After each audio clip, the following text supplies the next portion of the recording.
5ஆம் இடத்தை சனி பகவான் பார்க்கிறார். இந்த பார்வை உங்கள் பிள்ளைகளுக்கு கொடுக்கக்கூடிய வளர்ச்சி கொஞ்சம் நஞ்சம் இல்லை. பிள்ளைகளுக்கு நல்ல வேலை வாய்ப்பு கிடைக்கும், அந்த யோகம் இருக்குது. ரொம்ப நாளாக குழந்தை பாக்கியம் இல்லாதவங்களுக்கு குழந்தை பாக்கியம் இருக்கும். சிலருக்கு செயற்கை முறை கருத்தரித்தல குழந்தை பாக்கியம் கிடைக்கும். ஆனாலும் என்ன ஒரு விஷயம் அப்படின்னு பார்த்தீங்கன்னா, ப்ரெக்னெண்ட்டாக இருக்கிறவங்க ப்ரெக்னன்சியை டாக்டருடைய அட்வைஸ் படி கொண்டு வருது உங்களுக்கு நல்ல பலன்களை எல்லாம் கொண்டு வந்து தரும். சிலர் விமர்சனத்துக்கு ஆளாவாங்க.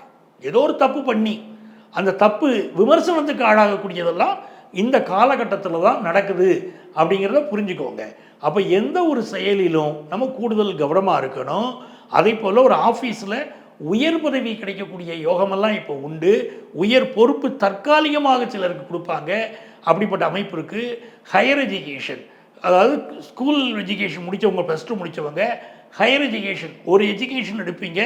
அந்த படிப்புக்கு மேலே ஒரு அதிருப்தி சிலருக்கு இருக்கலாம், இல்லை மனசுக்கு அது பிடிக்காமல் இன்னொரு கோர்ஸ் எடுத்து படிக்கலாம்னு தோணும். அப்படி கோர்ஸ் மாறக்கூடிய அமைப்பெல்லாம் கூட ஹையர் எஜுகேஷன் படிக்கிற ஸ்டூடெண்ட்ஸுக்கு இப்போ வருது. அப்போ நல்ல விஷயந்தாங்க. வெற்றி மீது வெற்றி தரக்கூடிய காலந்தாங்க ரிஷபராசிக்கு. இந்த காலகட்டம் மிகப்பெரிய வெற்றிகளை தரும். உங்களுக்குரிய பரிகாரங்களை செய்து கொண்டால் ரொம்ப நல்ல காலமாகவே இது இருக்கும்.